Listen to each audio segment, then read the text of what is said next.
कुछ सालों से लगातार देश के किसी न किसी हिस्से में पानी के संकट की मुश्किलें रही हैं। और जब से ये वर्तमान सरकार आई जी, केंद्र में, तो महाराष्ट्र में पानी का बड़ा संकट हुआ। बेंगलोर और चेन्नई जैसे शहरों में पानी की पूर्ति के लिए ट्रेन और इससे पानी की जी, पूर्ति की बात गई। और कई दिल्ली में तो आपको पता ही है कि पूरी सरकार ही पानी के ऊपर बनी। तो पानी एक ऐसा धीरे धीरे ऐसा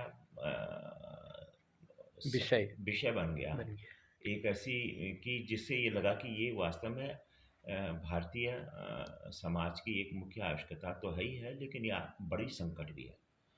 और अभी का संकट इतना बड़ा है, अगर ये हल नहीं किया गया तो 2050 में, आज से 25 साल बाद, ये कितना बड़ा हो जाएगा, इसकी कल्पना करने से भी कांप उठते हैं लोग, है ना।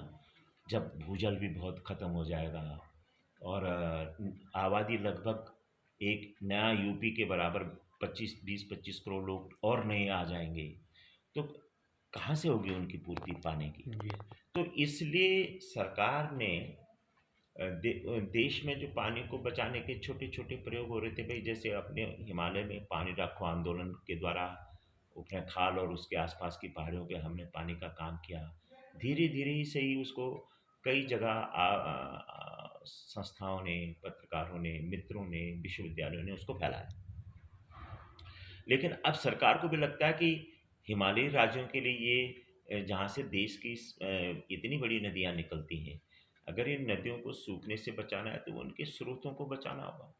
और उनके स्रोतों को बचाना है तो स्रोत जिस तालाब से बनते हैं, जिस जंगल से बनते हैं, उनको भी तो बचाना होगा। जी, तो इसलिए वर्षा जल संरक्षण का ये जो छोटा सा प्रयोग है, इसका अपना प्रभाव तो निश्चित रूप से है ये। और लेकिन देश की मुख्य समस्याओं में ये शामिल एक बड़ी समस्या को सोच करके भी आज़ादी के 75वें वर्ष में सरकार ने निर्णय लिया होगा कि भाई पानी के संकट पर हमें गंभीरता से आगे काम करना है। इसलिए इन्होंने 75 अमृत सरोवर, अमृत महोत्सव है तो इसलिए अमृत अमृत सरोवर कहा।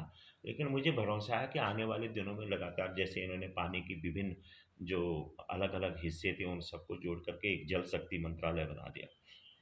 अभी पानी बहुत सारी चीज़ों में बटा हुआ था, ये जी, सिंचाई का पानी है, ये पीने का। पीने का पानी है, ये जी, बांध का पानी, ये इस तरह जी, के न जाने कितने भागों में इन्होंने एक ही पानी को बांट रखा था।